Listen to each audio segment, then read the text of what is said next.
And now, weighing in out of the blue corner, Josh the Punk Thompson. 100%. And on the other mic, he weighs in from the red corner, Big John McCarthy. Well, hello, and another edition of the Weighing In podcast is coming your way. Number 301. Something you'll never get in a bowling game with Josh Thompson, who is a tremendous bowler. He's told me how great he is at bowling. That is one of his specialties. I don't know why, but he's a bowler. So, for everyone out there, if you want a bowling match, Josh is your man. What's happening, dude? John, I'm also a compulsive liar. So that's the fact that you slurped that up is hilarious. No, I can bowl. I can bowl. I've had a couple good scores. Never had a 300 though. I've never had a 300. I've had a 369 and a 372. A 369 and a 372? 72, I believe, yeah. Sorry, two. Yeah, 369 and a 372. Maybe 301. See? There I go lying again. 301's nothing. 269 and 272. Where did I get the threes? Man. All right. But hey, I want you guys to go ahead. I'm going to plug our Clips channel right now. Make sure you guys go down to the description. Hit that little link down there in the descriptions. That'll take you to our Clips channel. Hit the subscribe button. Smash that button. We do special content for you guys on that Clips channel. This week, we're going to do MMA history, talking about Gilbert Melendez, somebody that I know very well. John knows I know this guy very well. Fantastic fighter. Lots of history with him. I've spent a lot of time in the cage with him, throwing blows, having fun, conversation in between. And hey, Melendez versus Sanchez, respect for both fighters. Fantastic fight. I actually, even in this fight, was on the side watching it live and did the commentary for the UFC during that fight on the side. Not like how John does commentary for the Bellator fights. I was outside on the cage with Paul Wall and what was the other guy from the baseball Roger guy? Clemens. Roger You were with the Rocket. Yeah. I wonder why you had the Rocket. Let's all be real. Science diet. All right. And then we're also going to cover a little extra Dan Hardy versus Dana White. Eek. Ooh, some shots were being thrown, man. Eek. All right, we're going to get into that a little bit. You know, and I like Dan Hardy. Everyone knows I'm a big fan of Dana White. So we're shells being fired across the bow.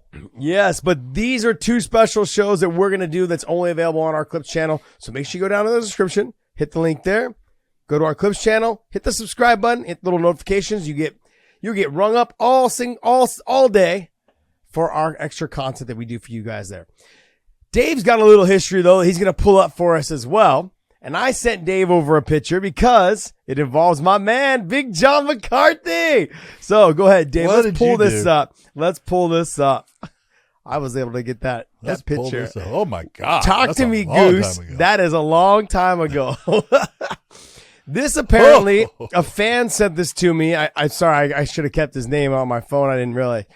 He sent it to me through my DMs on Instagram. He goes, hey, I was at the same seminar. Like Hoist was there. I think Hickson was there. It was, I guess the original Gracie, who helped start the UFC. This is a seminar that they had all done. I think you had told me the story. You went there originally and he has pictures of you here. This is the main one that was clean. Can you talk to me a little about this? Tell me, this was the seminar you first went and you told me a story about this. No. Oh, no. This is, I believe. Go ahead. That this was, man, you know what? I'm being honest. I don't remember. Oh no! I did so many different things, and I'm being honest because as I look, I think that this was a seminar that was put on either after UFC 2 or 3. Oh, okay. Because if you look, you can take a look at that picture. You see Horion sitting down there. You see Elio Gracie there next to Horion. I'm next to Horion, and then Elio Gracie's on the other side. If you go straight up, that's Guy Mesger. And so I believe he was at that. And there's a guy in the back named Hardy, I know. And all man, that's from a long. There was a lot of people at those damn seminars. Yeah, Dave, that was a good time. Dave has the poster for it, so maybe that'll break down a little bit more. Dave, I sent you over the poster. You can pull that up too. There was a poster with it. See, I have no freaking clue. I'm lost. You sent me a poster? Yeah, well, did oh yeah, you did send me a poster. I did send you the poster. Remember, you said, "Oh, this I is have before never they seen had that ink? picture. I've never seen that picture, Josh. Yeah, well, Yeah, now you have. And that one, I can have Dave send it to you. There's another one. There's another picture with you in the background leaning against the wall with your arms crossed watching one of the techniques being shown. But you were kind of far away, so I didn't really bother sending it to Dave. I can just see your shoulders. You see it right here. That would have been at UFC 3. Oh, okay. Because you're talking about Charlotte, North Carolina. That's exactly where it was at, the event and stuff. So that would have been all the way back. You can see the date, man. Saturday, September 9th and 10th, 1994. Jeez, man. God damn, that's a long time ago. Dave, were you born yet? Yeah. Dave. Yeah, I'm pretty sure I was dressing up as Power Rangers. You were dressing up in Power Rangers, or had you dyed your hair like Eminem yet? Yeah. I was just wondering. Not quite. Not quite. Not quite Eminem. Yet. Not quite the generic Eminem from Scotland. Not quite I don't even know if Eminem was Eminem yet. No, Eminem wasn't Eminem yet. Oh man, that's crazy. 75. Yeah. What? 75. What is that? $90 for at the door. 75 in advance, $90 at the door, and $20 just for you to stand there and watch. Wow. Ooh, there's a lot of people there, though. There was a lot of people at those things. A lot of people. You were talking.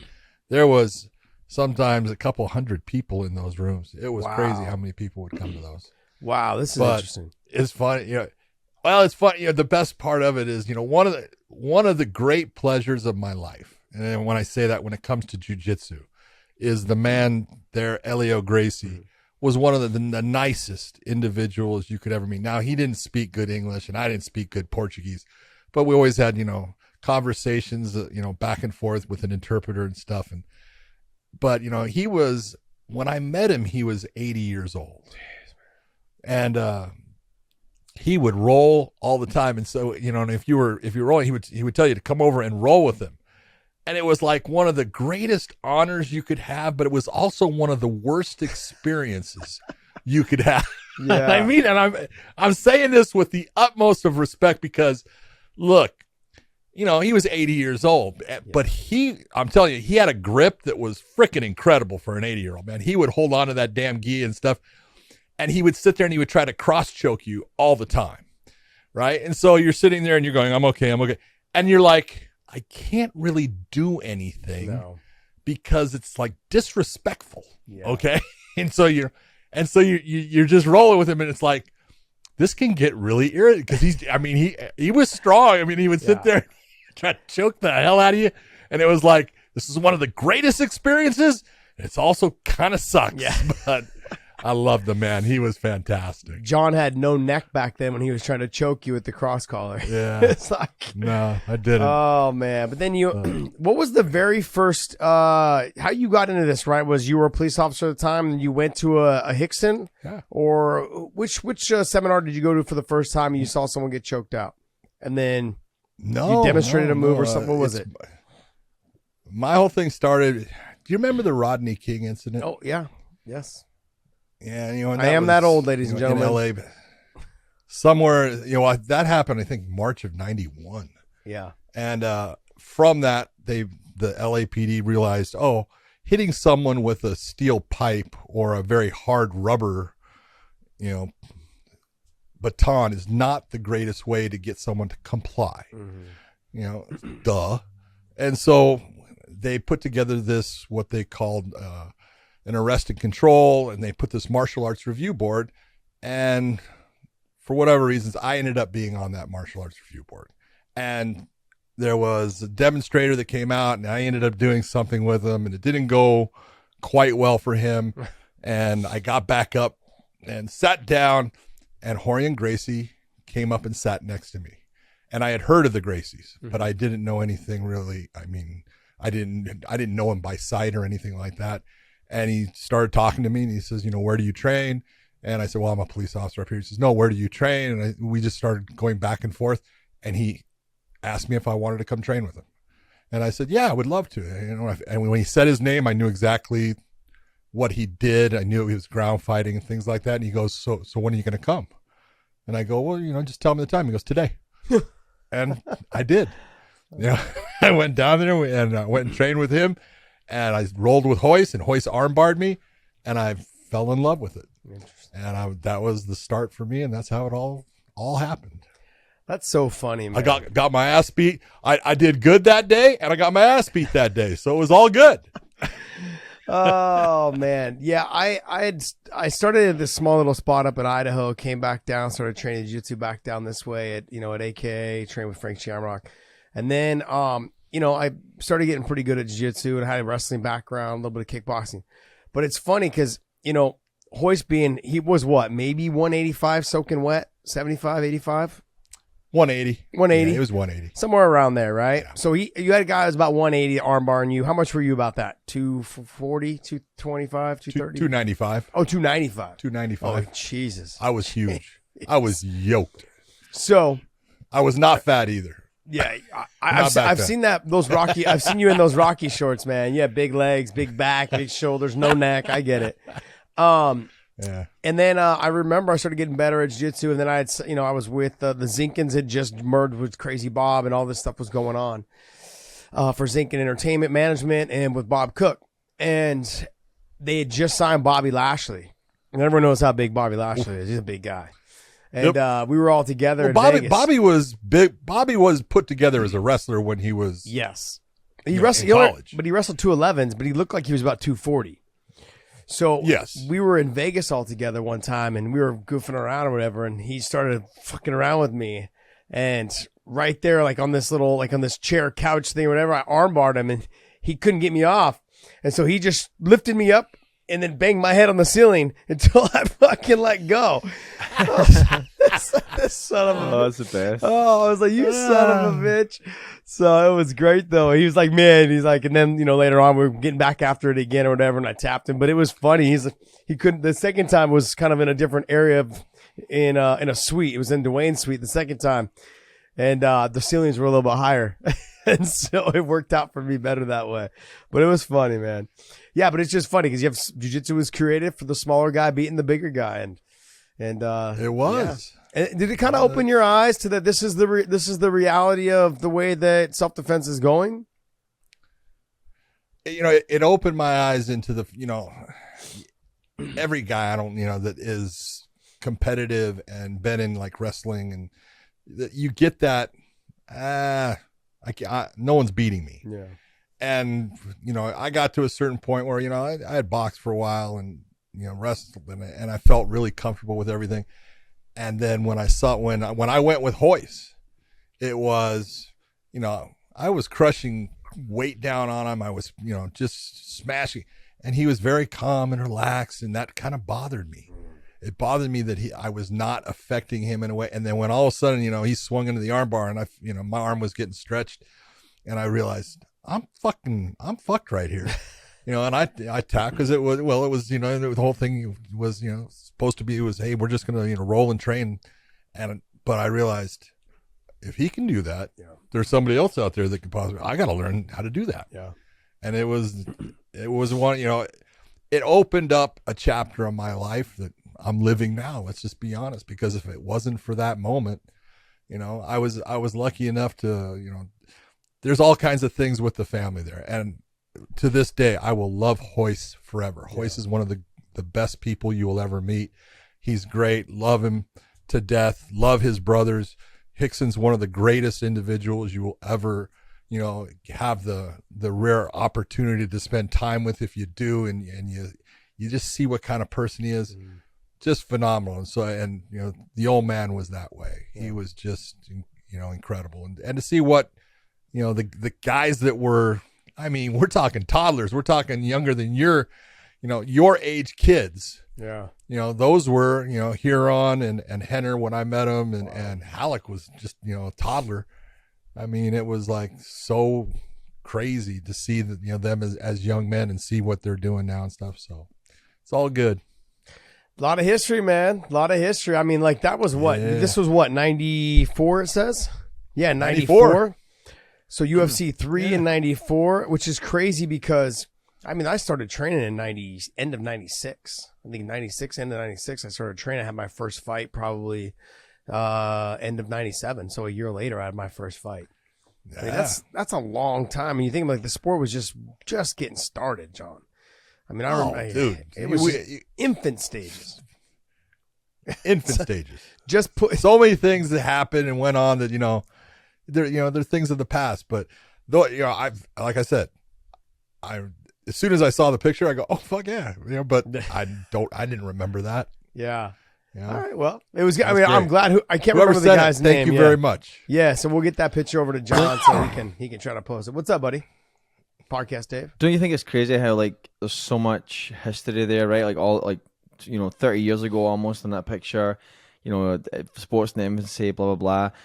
That you guys would end up here being graced by me coming into your lives and making you. You know what? This is how it all comes to a head right there, Yeah. Dave. Yeah. It was all of our hard work put us in a position to finally be able to actually work with you. To support a peasant. Yeah. You guys are. we I'll finally. tell you what, I just count my lucky stars. Yeah. Oh, good one. Yeah. I'm glad you at least count them. I mean, John, we've always tried to help the needy, and we just found you on the street, and we thought we'd pull you in, give you a little extra money. That's all we're working with. That's all we're working with. Podcast Dave, what else you got for us? Where are we headed off now?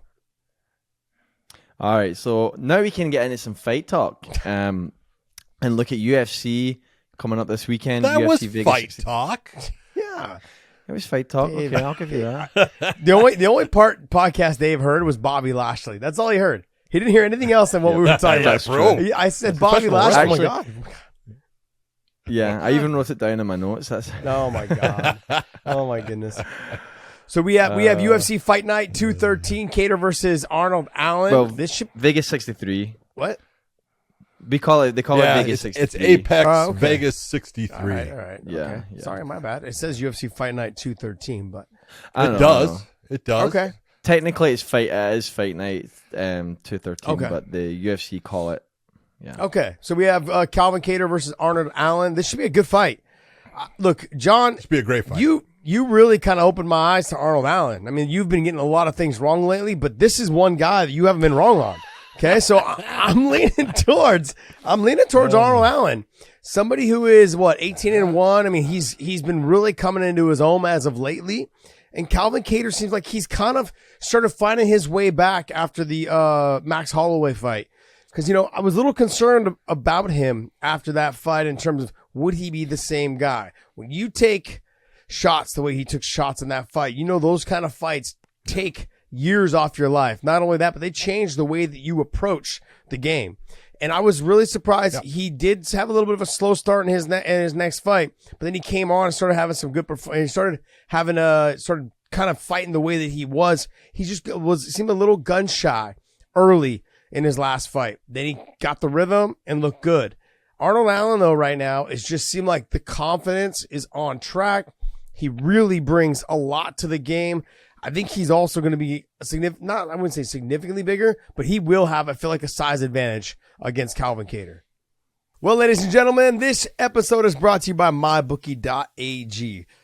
John, use our promo code Weighing In. Tell everyone to use our promo code Weighing In. John, you tell them because they're tired of hearing me pitch this to everybody. So mybookie.ag, use our promo code Weighing In. John, tell them the rest. Use the promo code Weighing In, and what that will do for you is you will get a little bit of extra cash, and on top of that, the best part of it with mybookie.ag is you get to pull your money out after only using it one additional time. That means you get that win, play that money one more time, you get another win, take that money out, it's yours to spend, go buy dinner, go get a steak, I don't care, you're a winner, and you're going to do that winning with MyBookie. Show me the money! Do you think he'll have a size advantage? I think lengthwise, I think they're very close. Really? As far as height-wise and the length of their arm, I think they're actually going to match up pretty well. My one question is this. Does Arnold Allen step on the gas and put pressure on Calvin Kattar? That's what I need to see to let me know, yep, he's made that last step that he needs to make, because and you've seen fighters that this guy's good. He's got all the talent in the world. He's got all the tools. But when he's doing well in a fight and he's getting by, it's okay just getting by. And Calvin's the kind of guy that can change that storyline pretty fast if you just let him hang in the fight. And so I want to see Arnold Allen actually try to finish him, try to get after him, try to make it to where there's not going to be any judge's decision. Do me a favor, Dave, pull up Arnold Allen's last set of fights, because it's the real question. If you take a look at his record and everything, he has started to get into this whole thing of, now he had the Dan Hooker, but decision. And it started happening. And I was like, man, that just is not what he needs to be doing. So with this, I'm looking forward to seeing if he really gets after Calvin Kattar. And you can take a look, the submission win against Mads Burnell. If you get a submission against Mads Burnell, you're doing something right, because that's a guy that understands the submission game and knows what he's doing. But he's fighting a much bigger guy, in my opinion, at the time. I guess, no, they're both 145. I was thinking he was at 155 at that time. But I look at it, this is Arnold Allen's fight to shine. Mm-hmm. It really is. Is he going to do it? I'm not too sure. I love Calvin Kattar. I think Calvin Kattar is a stud. He comes to fight every time. He's good everywhere, but he likes to stick with his basics in the boxing game and using his hands and lighting people up with those hands. Can he do it against Arnold Allen? Yeah, but I think Arnold Allen's going to put him in places that are going to make it difficult at times, because Arnold Allen will go after the takedown. He will try to use a ground and pound attack. He will, make it to where this is not just a stand-up fight. And so we'll see how Calvin adjusts to that. Where I lean towards Calvin is he has the experience of going 5 rounds. He has the experience of being on this under the bright lights in the main Multiple event, times. like in that main event style fight. Those things play a big factor when you're talking about someone who likes to just squeak out a 3-round or make sure that they have a dominant 3 rounds, but not really trying to get them out of there. Those championship rounds could play against you if you don't try to get that finish when the opportunity presents itself. If you rock him, don't sit back and admire your work, like you're saying. Put a little extra pressure on him, make him fight off of his back foot. See what you can do. Also, the fact that Arnold Allen will try to get this takedown is that Calvin Kattar will be a little bit more hesitant to throw big shots and throw more than 3 and 4. He'll throw maybe 1, 2, maybe every occasional follow up with a 3, but he won't throw a 4 and a 5 because he's afraid to potentially step in with that. Yeah, afraid of being taken down. The other thing I think with Arnold Allen is that Calvin Kattar is a very great boxer. Doesn't utilize his kicks as much as he should. He's got great kicks. He just doesn't utilize them as much. Arnold Allen, though, is a dog in that clinch work. He presses them, gets in there, elbows, knees. I think he's going to hang on him a little bit. I think he poses threats in that position. Calvin Kattar is so clean with his stand-up. He's like a technician, someone who looks almost like a very almost like a very technical style stand-up guy or boxer. But those don't tend to fare well against someone who is a dirty and grimy fighter. And I think Arnold Allen is like more of a dirty and grimy fighter who can mix it up everywhere, from the wrestling to the grappling to the elbows against the fence, knees clinch, hanging on the head, all of those things. I think I give the advantage to Arnold Allen in this fight because he can take it in so many different ways, whereas Calvin Kattar gets into a rhythm and a routine of just trying to box and not utilizing his kicks as much as he could, or should, I should say. I mean, that's what I've seen from him as of lately, John, with the same thing with the Max Holloway fight. He got sucked into just boxing.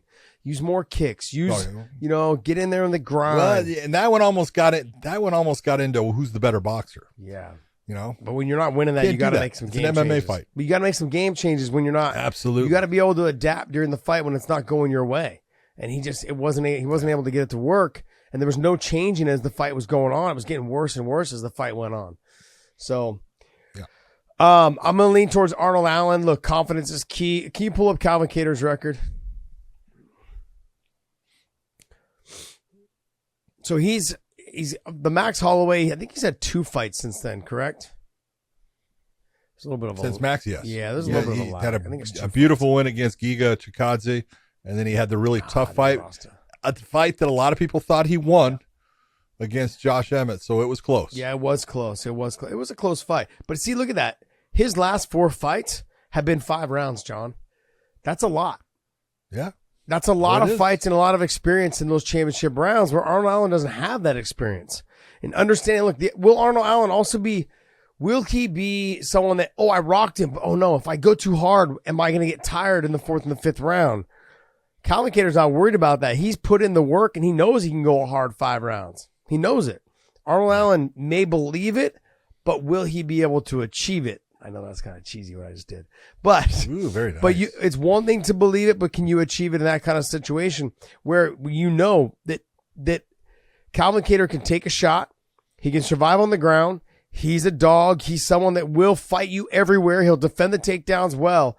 If Arnold Allen exerts too much energy trying to get those takedowns, or he rocks him, and then does he go, okay, I can't get him out of here. I'm losing my win. Do I dial it back, or do I keep trying to chase after it? And if he chases after it too much and doesn't get him out of there, how does he react to that? There's a lot to be answered, I think, in this fight with Arnold Allen. As much as you're high on him and I'm high on him, Calvin Kattar's got a lot more higher level experience of fighting in those 4th and 5th rounds, in those championship rounds. No doubt about that. Yeah, and that's what makes it an intriguing fight. If you're going to look at right now what they do and everything, I'm giving it to Arnold Allen. I think he's got that skill set right now that is more complete, and he's able to use it when he wants. But fight IQ and just presence of being in those type of fights, being in big pressure fights, all of that, Calvin Kattar by far has got more experience, more time, and he's been in with, if you're going to look at it, he's been in with better competition overall than Arnold Allen has. I wanted to bring something up to you real quick because I forgot to talk about it earlier. Because this is completely not fighting, guys. Sorry, I'm going to jump some. We had 2 earthquakes here today in San Jose. One was a 5.4 and another one was a 3.7. I just wanted to say It's just that. a relief of pressure. It's like the state taking a fart. Yeah. I That's wish it the way I would used to gas. look at I it. wish it would gas some of these people out of here. Be honest. Now, how long have you lived in California? Pretty much my whole life. Yeah. I was here in Do you 89. ever worry about earthquakes? No. I was there in 71. I was there in 94. All over. Do you ever worry about? No. It's like it's like, yeah. Oh, the Earth's moving. Okay. Yeah, that's kind of cool. Yeah. It is weird. It is weird. If you're in a high rise Oh. in like the big city and that thing starts moving, it's like, ooh, this ain't good. Yeah. But No, today I was at the gym and it was moving the walls around. I was like, ooh, this is okay. It didn't last long, only about 6-7 seconds, not too long. We had another one. not later good if in you're doing Aftershock. squats at that time. Yeah. So it was funny because I was watching DC. Shout out to my boy DC and RC. They were doing their show, and right when DC was filming it, you could see his screen start to shake, and he brought it up. They were filming right when it happened, so he brought it up, and I thought it was pretty funny because I was actually laying back getting a massage, and I was in the gym and just watching. I was like, oh, this is crazy. Everyone's like, hey, did you feel that? Yeah. All right, sorry, I had to get that off mic because I know I'd forget about it, and I wanted to bring it up because I'm a total dork. Anyways, let's talk about Tim Means versus Max Griffin. Tim Means against Max Griffin. That's really a good matchup as far as, like, Tim Means has got so much experience. He's been there, done that for so long. I did Tim Means fights when he was fighting in King of the Cage and stuff, man, and he was killing everyone there. And I was like, why is this guy staying at this level? He needs to move up. And he finally did. And he's had a hell of a career in the UFC. He's really done well. He's had ups and downs. Max Griffin is that guy, man. The speed's going to be a problem in the beginning for Tim. Tim's going to have to try to make this, he's called the dirty bird for a reason, and he needs to make it a smart but dirty, grimy fight. He needs to get into the clinch, use those elbows and knees that he uses so well, and be a tactician in tight, in close quarter combat. He's got a good chance. If he allows Max Griffin to stay on the outside, it's going to be a hard, long night for Tim Means because Max Griffin's got power, he's got speed, and he's got youth on his side. Yeah, you called it. Dirty bird is the word. He's got to make sure that he's that dirty, grimy fighter. Get in that clinch, hang on him, slow him down, press him to the fence, knees and elbows against the fence. Potentially try to mix it.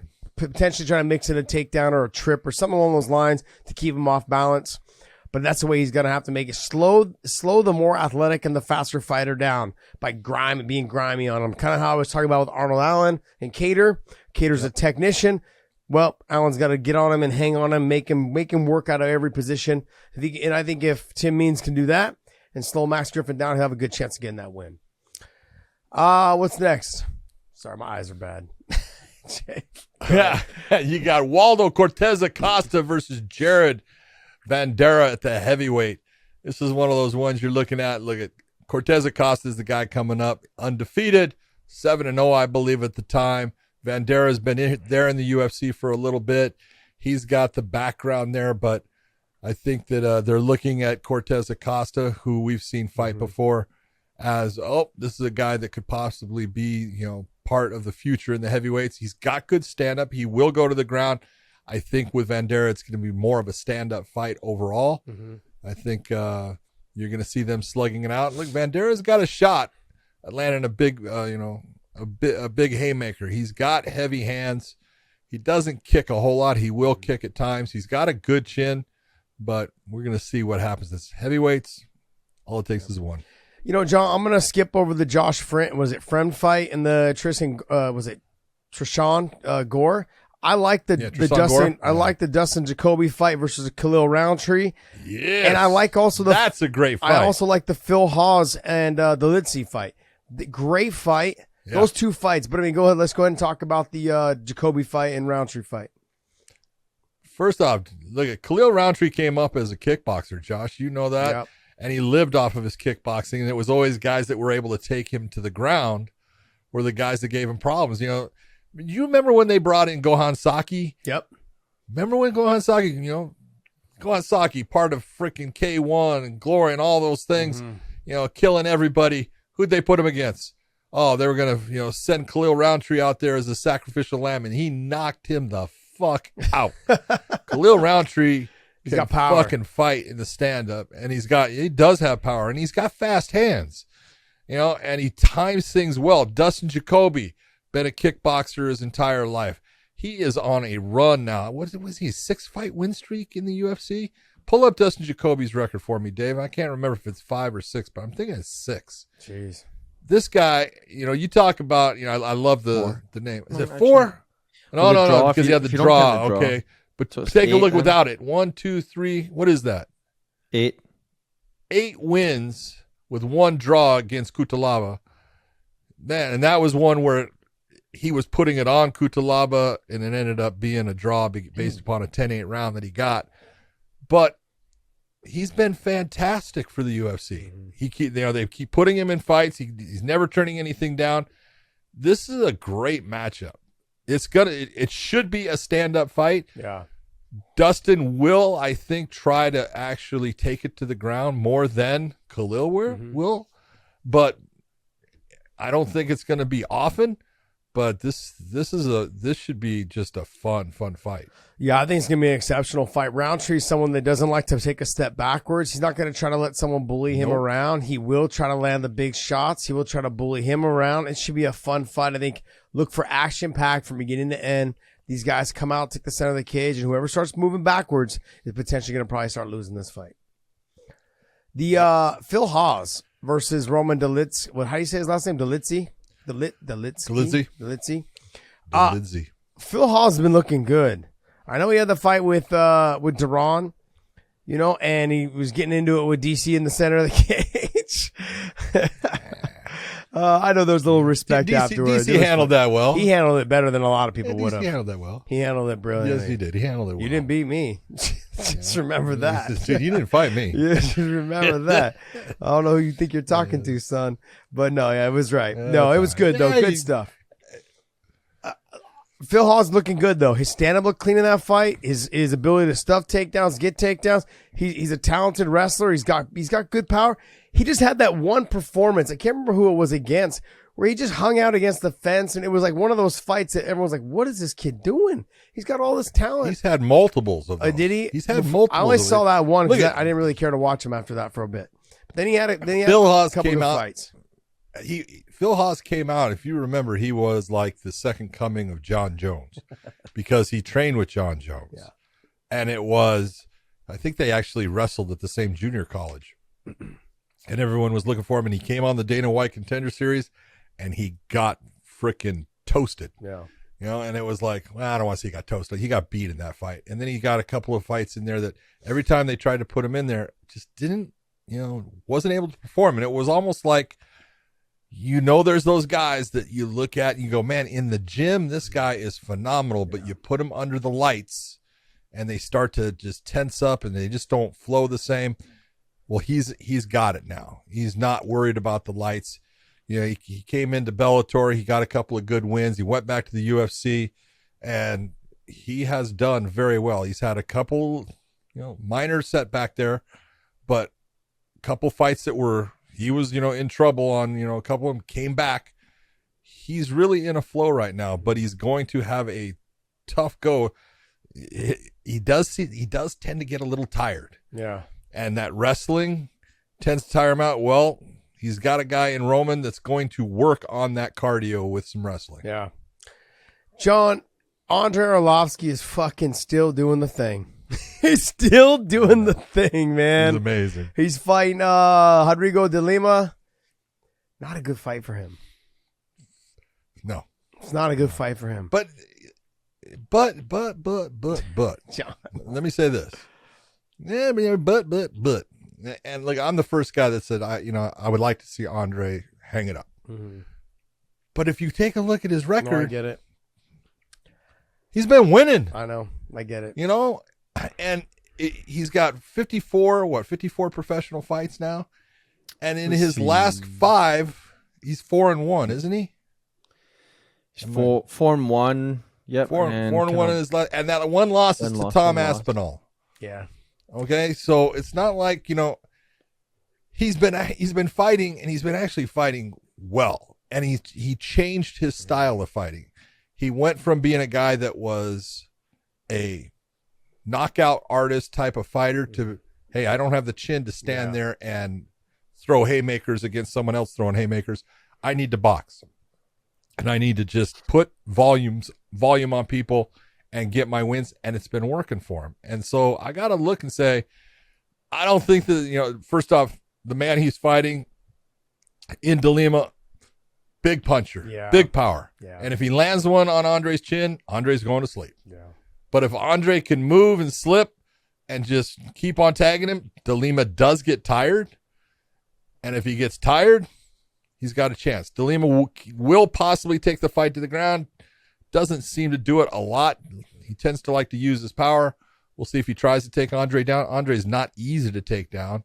So he was for Tom Aspinall in the one. that was a nice job by Tom Aspinall. Yeah. But I just look at him. I just want Andre to be happy. I want him to enjoy his life. And if this is what he wants to do right now, and he's being successful, which you got to say, Josh, he's being successful. He's not. It's not like he's on a. How many times have we seen guys? They're on a 6-fight losing streak, and we're going, "Oh man, he's fighting again." Yeah, that's not good. No, I get it. Look, he's getting some wins. There's a little bit of history. There's obviously a lot of history there with the UFC. That they seem like when they brought him back, they understand that it's hard to find good heavyweights. And he comes out. He has been fighting. Yep. He's been fighting well. He's adjusted his style to become successful. Not a lot of fighters can do that. Not a lot of fighters have found ways to once something's not going their way. Yep, and to become successful again. He's done it. So, and does he have another title run? No. There's no more title run in him. But I think fights. Yeah, he has. He has. Do you remember his fight with Travis Brown? Yes, I do. Chase Sherman was good. Do you remember his fight with Travis Brown? Oh my God. It was unbelievable. He had Travis on skates throughout that, and then all of a sudden Travis drops him. And it was like, oh my God. And then he came back. I mean, he's just had some amazing fights in his career. Yeah, I know he has. I mean, and he's a history man. He's a big part. His first UFC was what, 23? 28? 28. UFC 28, right? It was his first UFC fight. UFC. Yeah, 28. I remember walking. Yep. I remember walking into UFC 32. I think it was in Miami. That was 42. UFC 30 something. I remember walking in. And he was there, and I was like, "Holy shit, this guy!" Oh, dude, he fought Aaron Brink at UFC 28, and he armbarred him. But my son, I took my oldest son Ron in the back. I'm trying to think of who he was going to fight. It was. Not sure if it was, I'd have to look at the thing, but it was in New Jersey at the boardwalk. Well, let's see. There would be Aaron Brink was his maybe first it was Justin fight, Eilers. right? I think Probably it was was Justin Justin Eilers. Eilers. Heavy hitters. Where was that at? Atlantic City, New Jersey. Yeah. Hello, Boardwalk. There, Yeah. that's the one. And that was when he actually used to like, dye his hair, and he had a little long. He looked like a lion. Yeah. My son goes in the back, and I introduce him to him, right? And he looks and he goes, "That's the scariest man I've ever met in my life." Well, He goes, "He's got the biggest head I've ever seen." he is the first guy that came out with like those fang mouthpieces, right? And It was awesome. became Yeah. famous because of that. Because during that time, like the vampire movies were starting to come out, and then he had the fang Oh, yeah. mouthpieces, and then he had the long hair that went with it, and he was built like a Greek god. I was like, Jesus, man, Yep. you could see like the striations of muscle in his abs and his chest, and I remember thinking, this guy, I can't believe he's fighting at heavyweight. Like he's so lean, but he was so tall. He was a big guy, but man, he was so explosive. I remember how he fucked up Justin Eilers, just destroyed him. And then I remember Paul Bonatello, his game plan. Paul Bonatello was one of my friends, trained with me all the time. Came out, tried to put it on him right away, and got clipped. And I was like, "Wait, is he out?" Boy, did I he get out? booed for that one. Oh no, I got booed. It was well deserved. It was. It was well deserved. No, No one saw that shot. No, no one. I didn't see it either. Yeah, Yeah, right on the he inside. was out. Yeah, he was out. He was. Oh yeah, he's out, right? So I go and stop, and he's trying to say I'm okay, and he's doing the curly shuffle. Thank God he was wobbling like that, because that kind of settled people down. Like, oh, maybe he got hurt. Yeah. Then they see the replay, they go, Oh. Yeah, because I remember in that fight camp, Paul Bonatello, his whole game plan was, I'm going to put pressure on him right away. I'm going to try to make him go backwards. He doesn't fight good going backwards, but Paul didn't have the power to get him to go backwards. Paul kind of startled him a little bit from the get-go, and then you realized, Arlovsky was like, dude, I'm not letting this guy push me around. Whap, and it was over. It was quick. The whole fight, I think, was like 15, 18, 19 seconds. 15 seconds. 15 Jeez, seconds. man. Yep. That'd be like if me and Podcast Dave fought. Yeah. More history. We got the young kid, Chase Hooper, who's now starting to kind of fill into his body a little bit. His last fight, he looked like he was putting some muscle on. Chase gave me a hard time a couple weeks back, and so I let him have it on Twitter. And then, but yeah, good stuff. I like the kid. I'm expecting him to have a good career. You got ugly man Joe Holmes, who I always enjoy. He's a good guy from Texas. Joseph Holmes is fighting Jun Yong Park, who is very tough, very durable. That's going to be a very good matchup at middleweight. That'll be an actual, a tough fight for both. They both have a style that Joseph Holmes comes out and he tries to finish his opponents, and so does Park. So that should be great. Is his nickname the Ugly Man, or did you just call him that? No, that's his nickname, the Ugly Man. That's He's his not nickname? ugly, but that's his nickname. Okay. Yeah, that's his nickname. Okay. Joseph the Ugly Man Holmes. John, you must really know this kid if See? you're calling him ugly. All right. Well, hey, Podcast Dave, what else you got for us, man? That's going to wrap up our UFC. What is it? What did you say? 23? Vegas 63. 63. Vegas 63. That's going to wrap up our talk. That main event's going to be fire, I think. I think they're both going to come out, lay it all on the line. And John, I'm not working this Italy show, but you are. So I know you've done a lot of research on these guys, because I have done jack all on any of these guys. So None at all. I know probably the red corner, and you'll probably know all the blue corner because you looked them up. So let's go ahead and start off with the main event. It's Adam Piccolotti. Then you go can ahead. talk about, I'll tell you what, you talk about the red corner, and I'm going to counter with my blue corner then. All right, let's see. Let's go. I mean, I don't know how I'm going to try to counter your counter, because I probably don't know the guys on the other side. So, look, Adam Piccolotti, he's been going through a lot of injuries lately. I'm hoping to see the original Adam Piccolotti that came into Bellator. Great grappler, stand-up still always needs a little bit of work. He seems a little bit still uncomfortable on his feet, but he's what he does very well. And we saw that with the Sydney Outlaw fight, where he tore his knee out in that fight, but he scrambles better than almost any other fighter I've ever worked with. When he hits the ground, it's never over. And that's what he's going to have to do, from what I understand in a conversation with you about Mansour. I don't even know how you say his last name. Barnaoui.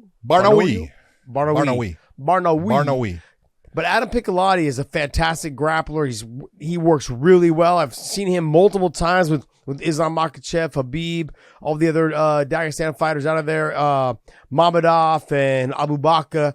He will give them good rounds, good scrambles, good work. He is fantastic in those scramble positions where he ends up on top. It's where he feels uncomfortable is on the feet. His low level, he lowers his level real well and gets in on the deep double leg, knows how to scramble to a top position when it comes to the jiu-jitsu portion of it and the wrestling portion. But in that stand-up, he leaves himself open a little bit. But John, you're telling me that this young guy here, he's not to be overlooked at all. No. Look at Mansour Barnawi. I don't believe, there's a lot of people out there that are not going to know this guy. This guy has fought some studs. He's never been finished in a fight. Has fought guys like Islam Makhachev. I'm telling you, I watched the Islam Makhachev fight twice, and he had Islam in trouble in a lot of that. He mentally had Islam in trouble at times, and you could see it because there was some things going on. He was being a little dirty, and Islam was not used to it. Got him into triangles. He mounted Islam at one point. He swept him, I believe, 4 times in that fight. I was like amazed at his ability to reverse position. Go ahead. Let's clarify this though. This is back when they were like 2019, this 20, 10 years 21. ago. Yeah, this is 10 years. This is a they while were both back. 20 and I believe Barnawi was 20 and I believe that Islam was 21 at the time. So this is a while back. This is a while back. This is M1 Global. That one is, but it really showed a lot because they both have improved because I get to watch Islam now and I've watched Mansour. My real question with Barnawi is his last fight, Josh, was in Road FC. It was for their lightweight $1 million tournament. He won it, and he hasn't fought in 3 years since it. He's been enjoying that $1 million. Now he won $1 million. Oh, that's okay, and I'm okay with that. But I want to know, all right, what's the reason for the comeback? What's the reason as far as that you didn't fight in that time? Maybe it was he had injuries and he was getting rid of them, and I don't know. But I will tell you, this guy is long. He's got a reach advantage that Adam Piccolotti's going to have a hard time getting through. His arms, I would say that, I can't tell based upon his shoulder girth, but his arms are super long. He has a beautiful front kick that he throws. He will stand and exchange, and I've never seen a guy hit him with a shot that he reacted poorly to. He's got a great chin. His ground game is just fantastic. He's got more freaking rear naked choke submissions than you can believe. As far as I believe, when he was at Road FC in that tournament, he choked everybody except for one out with a rear naked choke. The guy's good. He's great at getting the back. He's slick at getting the back. We've seen guys like Yamauchi against Adam Piccolotti slip around and get the back when Piccolotti was not feeling in trouble. But the one thing that I really look at with this is Adam Piccolotti, and you watch him with Sidney Outlaw, he needs to understand I cannot stop in the scramble. I can never just get to the point where I'm going to just let this be. He's always got to win those scrambles because on the inside in the clinch, this guy will remind you of Anderson Silva with the plum and the knees, and his knees are nasty. He throws, heavy, hurting knees. He drops guys with his knees.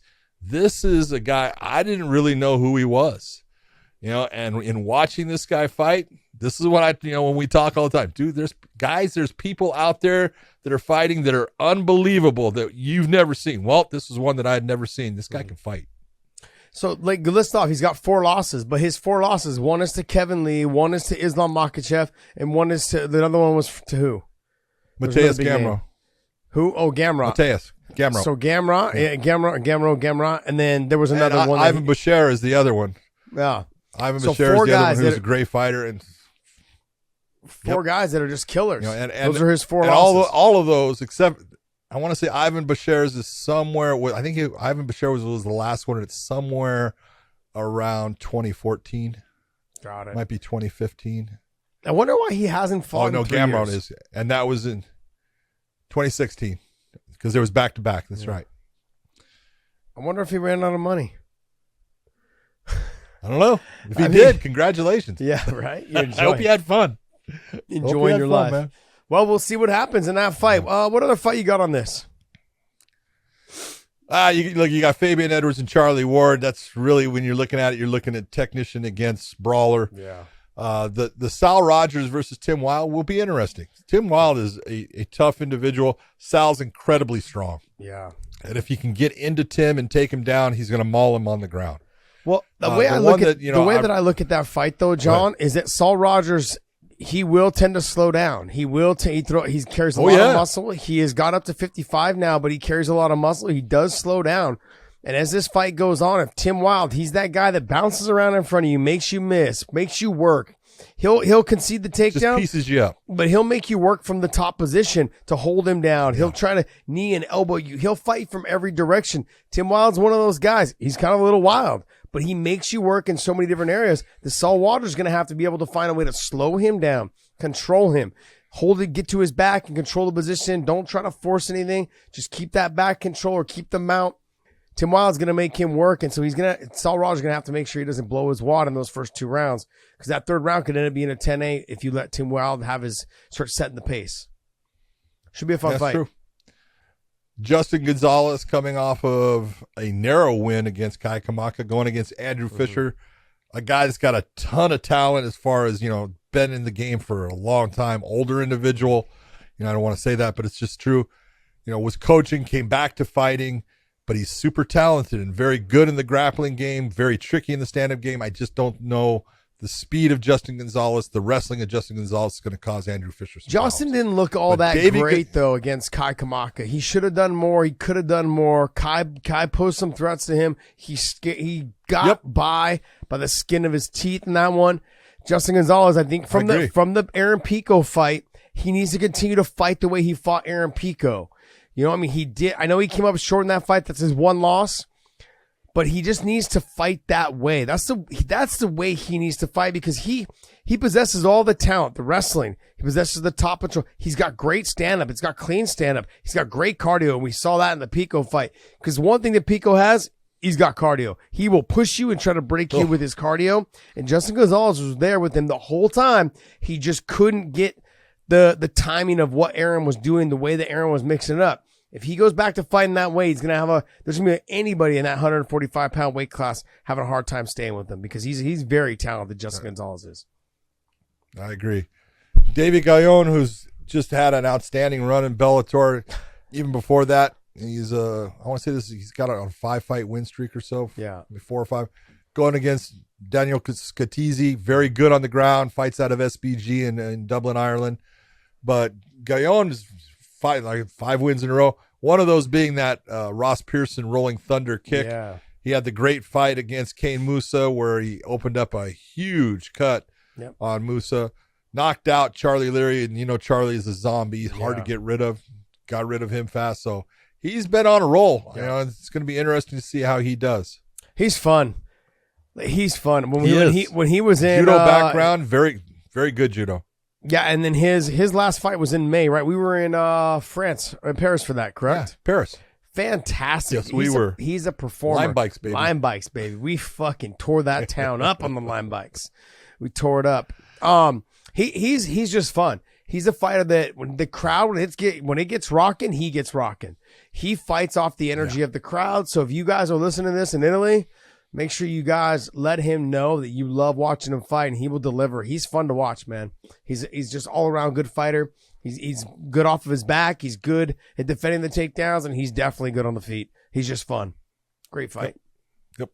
What's next on that one, on this card, Dave? So there's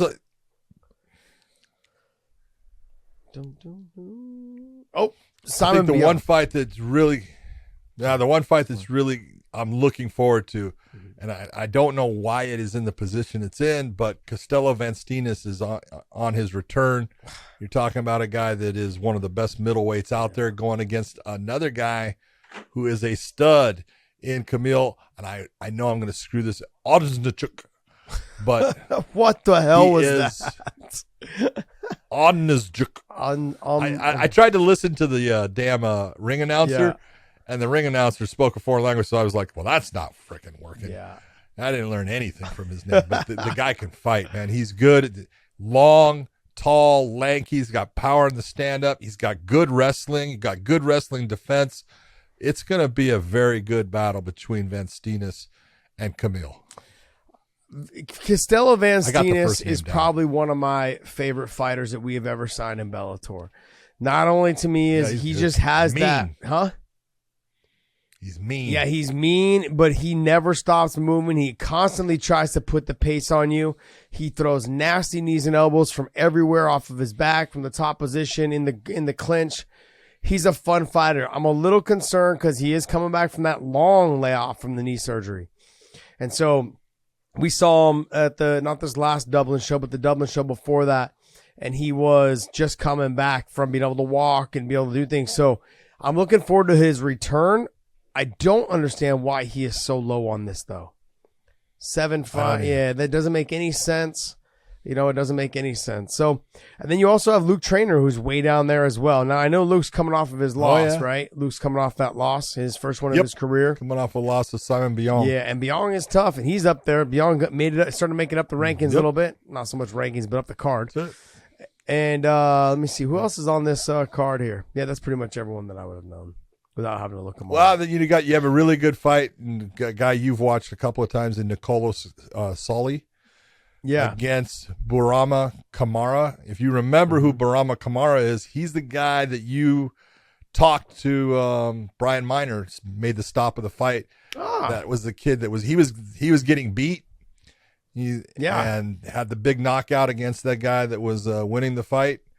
That kid's 6'4" at a welterweight, 6'4" with an 80-inch reach. Trouble. Jeez. Yeah, I mean he was the one that was getting beat up, right? And then came back and out the knockout. Yep. Yeah, he was on stilts for half that fight.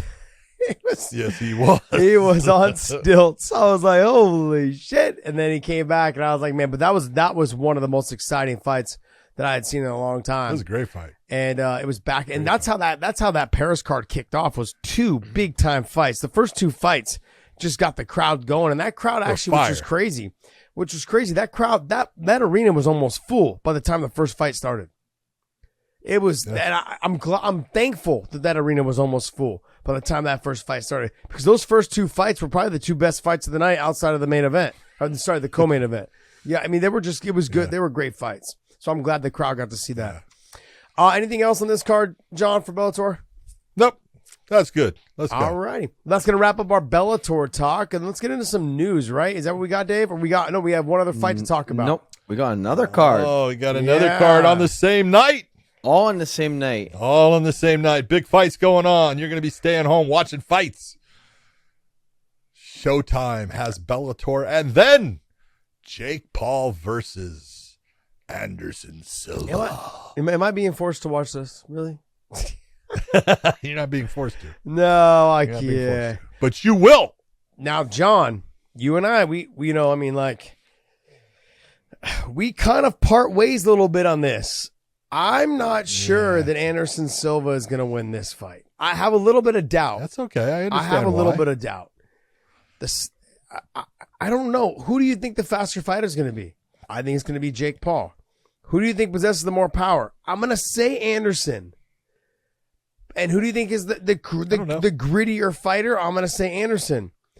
But the explosiveness and the speed and the footwork may pose a little bit of a problem. I look at how Jake Paul's been moving. I've been seeing some of the videos, and he's been doing pretty well with this footwork. Now, I know when you get in there against someone like Anderson Silva, who's got tons and tons of experience, leaps and bounds above Jake Paul in experience. There you go. And what Anderson did to Tito Ortiz, I mean, not a ton of people have knocked Tito out. And he slept him. He slept him quick. He slept him in a very tight quarters. Now, will Anderson try to press Jake Paul into that corner and make him fight from there? Or will he stay on the outside and try and play this whole, how he likes to turn his fists around like this and then snap the jab and snap and move the footwork. But the ability to get hit on that chin, man, scares me. It scares me at 47, 48 years old now. And I hate to see our legends do these type of fights, man. It's just it drives me crazy. My whole thing is this. I've been there, you've been there. Yeah. I used to box with some guys that were professional boxers, really good, fought for the championship. And when you think you're a good boxer and you think I can do things. And then you go in against someone that really understands how to create angles and how to make it to where you just don't feel like you have that good shot at them. You know, they're bladed in a way and they're moving in a way that you never get yourself set to throw what you want to throw. You'll throw things off of it, but you never get that, whop, and you start to go. And that's what I see is going to be, in my opinion, what Anderson's going to do against Jake Paul. Not that Jake Paul has not, boxed against some boxers in sparring and things like that. Of course he has. But he's never done it in the ring under the lights. He's never had that person that was difficult as far as they had great footwork, they had great angles that they created. This will be the first guy that does it. Anderson can create beautiful angles. He's got good footwork. He's got good movement. And he understands distance very well. Nothing against Tyron Woodley. I love Tyron, but he was not a stand-up fighter, no matter what anyone wants to try to say. Yeah, but Ben Askren was. It's just not who he was. Ben Askren was. Yeah, exactly. Okay, or Nate Robinson was. Yeah. So nothing against Jake Paul. Jake Paul has proven himself to be, he's a good boxer. Okay, He's an good athlete. boxer. He's not a great boxer. Oh, he's an athlete. Okay, he's an athlete, and he's young, and he does have some speed, but I'm not too sure. I'll give you, maybe he'll be faster than Anderson. Not much. And power-wise, I'll say it equals out. Okay. But knowledge-wise, Yeah. huge difference. Huge difference in being out there and under the lights. And when you talk about now facing someone that understands how to create openings in a specific way, a guy that understands movement and how to use distance, I think it might be a different fight. I'm hoping. How's that? Yeah, I mean, look, I understand what you're saying. I sparred with this guy. He was undefeated. He was 9-0 when I started sparring with him. I think by the time I quit sparring with him towards the end of my career, he was like 14-0. His name was Ricardo Pinell. Good boxer. Came out of B Street Boxing with Eddie Crawford and those guys. So he was up there. Great talent, young guy. But the level between sparring with him, who was a professional, 9-0 all the way up to 14-0, and sparring with Robert Guerrero was leaps and bounds. Yeah. It wasn't even That's close. the whole point. It wasn't even close. So I get what you're saying. When I sparred with Robert Guerrero, I was his first 4 rounds, and he toyed with me as a warm-up. I was his warm-up rounds. Yeah. Then he did another, 8 rounds with somebody else, with 2 other guys that were top-level boxers. Yep. That came in, just all they did was boxing. So I understand what you're talking about. Jake Paul's got his work cut out for him. And I agree with you, but look, the one thing is Jake's only got to hit him once right on that chin. Now, it can go the other way around too. I know the Anderson's only got to hit him once right on that chin. But when I'm looking at the youth is going to play a huge factor on who gets knocked out. His chin, Anderson's chin at 47, 48 years old, it doesn't matter who you are, that chin is not the same. It's just not the same. Jake will be able to take a lot more shots, a lot more cleaner shots. He'll be able to try to work his way out of that. Now, Anderson, one thing Anderson is a fucking finisher. He gets you in trouble, he's going to find a way to get you out. He's very accurate with his shots. He uses his footwork to make sure that he stays out of your line of sight. After he does rock you and hurt you, he will create, like you said, different angles to keep you guessing on which direction the punches are coming. He's also someone, maybe he won't do it, maybe he will, but he'll switch stances on you and make you fight different ways and see where you're at. You've said this a couple of times. He's somebody that will switch and move, and he'll let you do whatever you want for the first round or first 3 minutes of the first round. And then as he figures out your timing, he fucks you up. So I could see that potentially happen. I could see that. But in this, what is this, an 8-round fight? I don't know, it doesn't say. I think it is. I think it's an 8-round fight. That's a lot of rounds. Are they 2 rounds? It's 8 rounds. How long are the rounds? 3 minutes? Oh, they're 3-minute rounds. 3-minute rounds? Okay. Yep. I mean, it's gonna be a tough task for Jake Paul. I understand that, but I just get the feeling that he's gonna be able to catch him on the chin. I think Anderson's gonna be able to. Let me ask you this. When you have someone and nothing, like I said, I'm not putting Jake Paul down at all. He's done really well, but he's shown he's one-dimensional. Yeah. he doesn't have much of a left hand. Okay? His jab is not something you have to be really concerned with. No.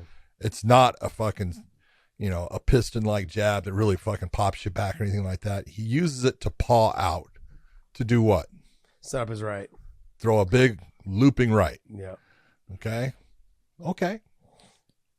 You think Anderson's seen something like that before? No, not really. Probably in his whole career, he probably hasn't seen many of them. Okay, you're probably right. Probably right. No, I get what you're saying. Like you said, there are levels to this, and Anderson's got all the experience. He can do this, I think, in his sleep in terms of the cardio and the length. He takes care of his body, takes care of himself, all of those things. Jake's gonna have to make it. He's gonna have to pressure him. Anderson does really well at covering. Trying to keep his chin protected, but sometimes he does showboat. Sometimes he does leave himself open in terms of being a showman. We saw that with the Chris Weidman first fight, and it cost him. So I hope there's too much at stake for him to do something like that. But I also think that's what keeps him relaxed in there. It does. Here's the greatest thing that tells me Anderson Silva is going to win the fight. Oscar De La Hoya picked Jake Paul. Nah. Okay. And he's always wrong. Yeah. So That's so funny. I'm going Spider. That's like fucking Drake. Whoever Drake bets on, bet against that guy. Whoever Drake bets on, go the other way. Fuck. The one thing I am encouraged by is that Anderson Silva looks a lot bigger. Not in terms of, but he looks size, length, reach. This will be the biggest yeah, person that Jake Paul. Yeah. Now, when he was going to fight his last one that fell apart, Fury. That would have been the biggest individual. What's that? No, not Tommy Fury against. Rockman. Rockman. Yeah. Yeah, Rockman. That would have been the biggest. That would have been someone that was truly bigger than Jake Paul. Mm-hmm. Anderson's bigger than Jake Paul. Yeah. Not by much, but he is. He's bigger. Not by much, but he's bigger. He's taller. He's definitely taller. And he's going to weigh more, Anderson, made 185, but he cut a lot to get to 185. He walked around at 210 most of the time. And he'll be about 210 for the fight. You watch. He'll make what other fights on this card? Go to 210. I saw the Uriah Hall and Le'Veon Bell fight on that one there as well. Yeah. Chris Avila, he's on here as Chris well. Avila. That's it. I like Yeah, Chris. and then you got Uriah Hall versus Le'Veon Bell. Both 0-0 as boxers in terms of professional boxing, but this should be fun. Was his against Adrian Peterson? Was that an exhibition?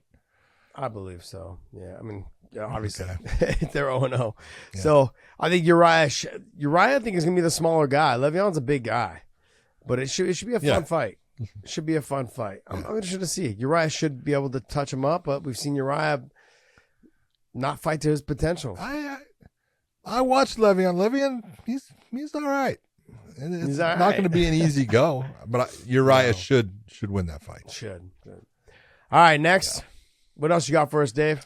All right, the last thing we're going to cover today is Bellator announcing that they're doing a Bellator versus Rizin fight at the end of the year. What do you think? John, I got to be honest, man. Fans, people, all they talk about is co-promotion. All they talk about is, I want to see this guy fight this guy.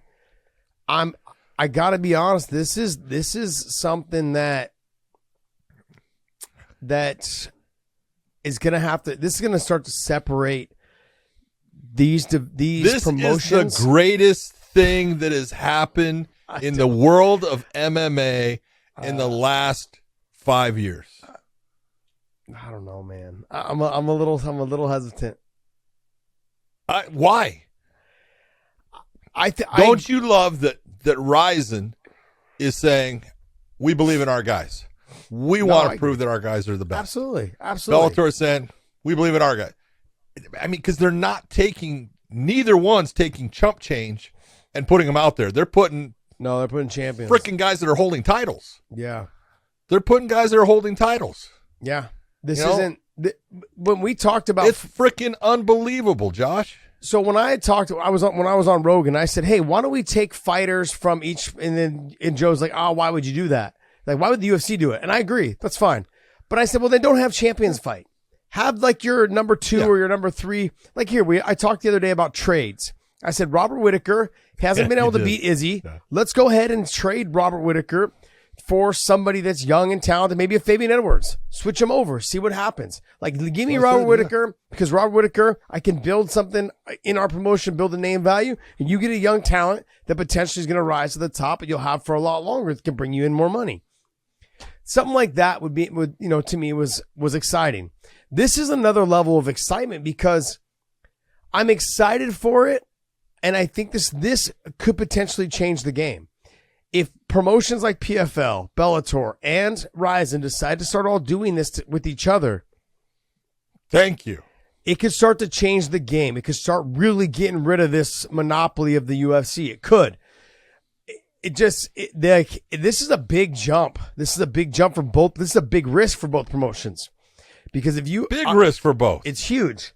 Because when they talk about, the UFC has so much to lose, that's why they don't do it. Why would they do it? That's fine. Both promotions right now are putting out. AJ McKee is going to fight the lightweight champion over there. I can't remember his name. Satoshi, I think is what his name is. But that guy is fantastic. That's the dude. He's a hell of a fighter. Hitoshi. I can't remember how you say his name. Hitoshi. Isn't it Hitoshi? Okay. So if you look up, Hitoshi. I think it is. Dave, can you look it up for me, please? But you're going to have AJ McKee, who's just had his first fight at lightweight, is fighting now their champion. He just had his first fight at lightweight. Now he's fighting their champion over there on foreign soil on New Year's Eve. Now, look, I fought there on New Year's Eve. You don't fight. Yeah. Obviously, that'll probably be the main event. What's his name? Yeah, Satoshi. No. I thought it was. No. Right here? This guy? Hold on. Let me see. Yeah, I think it is Satoshi. I think it is him. Roberto Satoshi? Yeah. Yep, I believe so. Yeah, he's the one that beat Musayev. He's beat Tawfiq Musayev. I believe he submitted him. So he's gonna fight AJ McKee. That's a tough fight for AJ McKee. And AJ McKee's just coming off of his first fight at lightweight, like I said. That's a tough fight. Now, when you go over to Japan and you fight, odds are they're probably going to be either the main event or the co-main event. They won't fight till 4 a.m. That's not easy as an American to go there and fight someone you're not going to fight till 4 a.m, 5 a.m. And what they do, and I'm just being honest, they're going to have AJ McKee there from 10 a.m. That day. He'll be at the arena. He'll be there at 10 a.m. that day, and he actually won't fight, obviously, till right before midnight in Japan. He will be in the back on these little tiny straw mats with nothing else but plastic chairs and straw mats to sit on, and they're going to bring you out sushi and a bento box. And a bento box that's been raw and sitting outside for like 2 days. Yeah. So all of that stuff being said, he's got his hands full with Satoshi. It's going to be a tough fight for him. Now you've got Horiguchi, who's also fighting. You've also got Juan Archuleta, who's fighting. Patricio Pitbull is fighting their champion over there at 145, I believe. Yep. So it's champion versus champion. I get it, John. I get it. You could walk away though with 4 of your fighters. It's a gamble. 4 of your top fighters losing. And the reason why I said it's hard to fight there because of the time change. They're going to have a hard time adjusting. I would recommend them all getting out there at least 10 days ahead of time, get plenty of sleep, get on routine, and then fight. The only guy that I've ever seen go out there and have success that didn't do that was Joaquin Hansen because he's a fucking nut job. That guy would show up. The guy would show up. He would show up the day of the fight. Yeah, the day of the weigh-in. The day of the weigh-in, he'd show up like that morning, weigh in, go do it, like smoke a couple cigarettes, eat some food, and then fucking go and fight the next day like an animal. Fucking savage. I had a hard time adjusting. The second time I went out there, I fought on New Year's Eve against Kawajiri, and I had a hard time getting adjusted to the time on it. It was hard. It was difficult. I didn't fight till almost 5 a.m, on the U.S. time. So it was a little bit difficult, and they get you there so early. That's the hardest part too. You're there at 10 a.m. I didn't fight. I was the co-main event. I didn't fight till like right before 11:30. So you're there all day. Bring a sleeping bag, bring some pillows, make yourself comfortable, take a nap. Bring a lot of water. Bring your own food. That's another thing. I tell guys all the time, you're going to fight there. Let me just give you a list. It's and a lot of people. Trust me, it happens. It does, and I love fights in Japan. I love the Japanese people as far as the crowd. Oh yeah, the promoters themselves. They will act as honorable as they can, but trust me, they're going to try to cheat in any fashion they can to get their people a win. That's just what they do. Yep. And you have to be prepared for it. And you can't let it get you mad, and you have to know how to deal with it. Yep. It's just part of the game. Yep. I don't. I'm excited for it, but I'm nervous. I think it's a fantastic thing.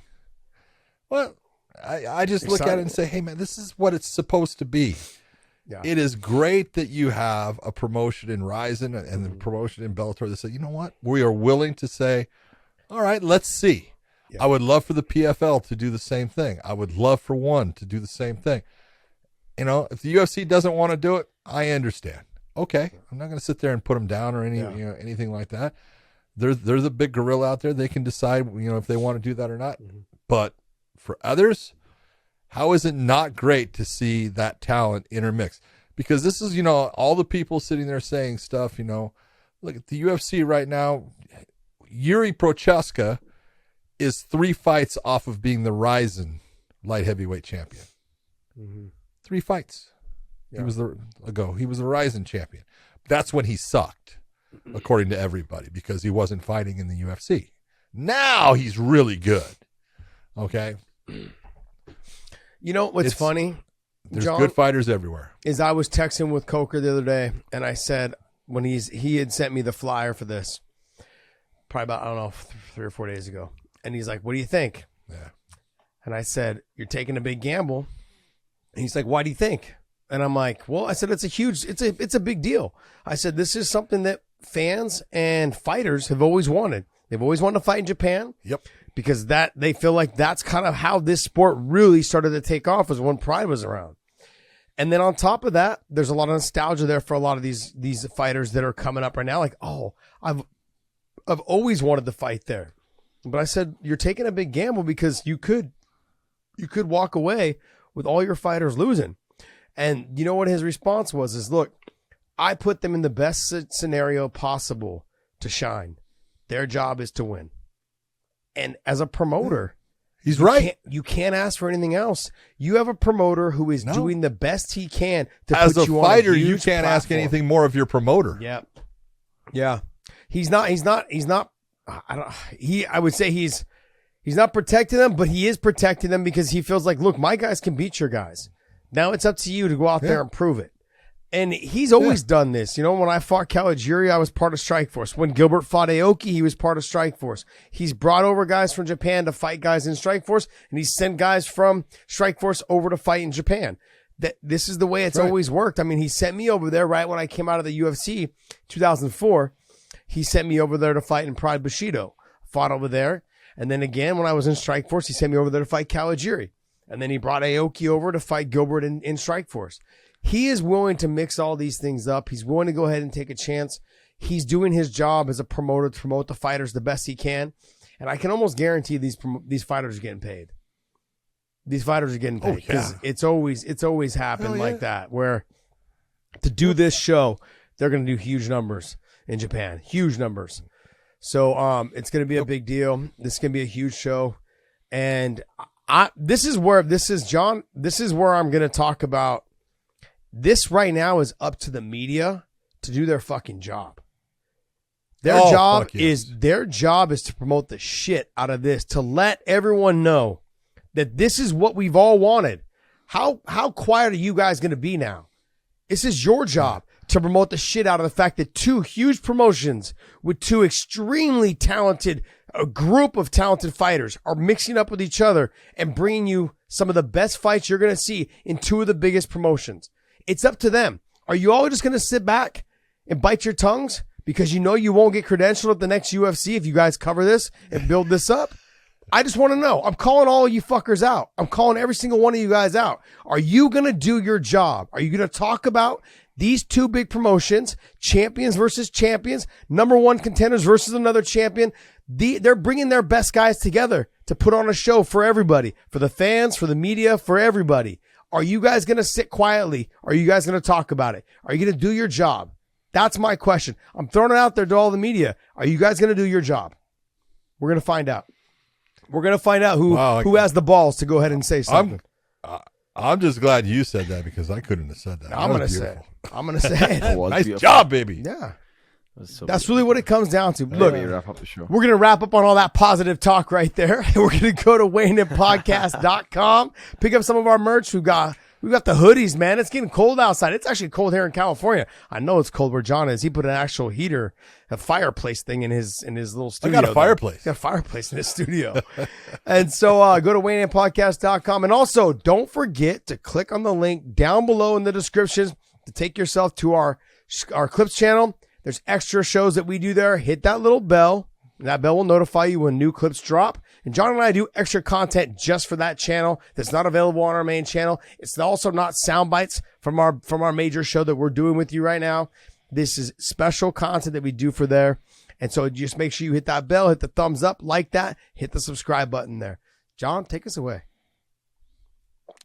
Well, we got a whole lot of fights coming up. There's a lot that's going to be going on. You should have a very entertaining Saturday with 3 different shows. I hope you watch all the fights with my man, Josh Thompson. I will be in Milan, Italy, unfortunately. No, actually working. So, for everyone out there, I hope you enjoy the show, and we will see you.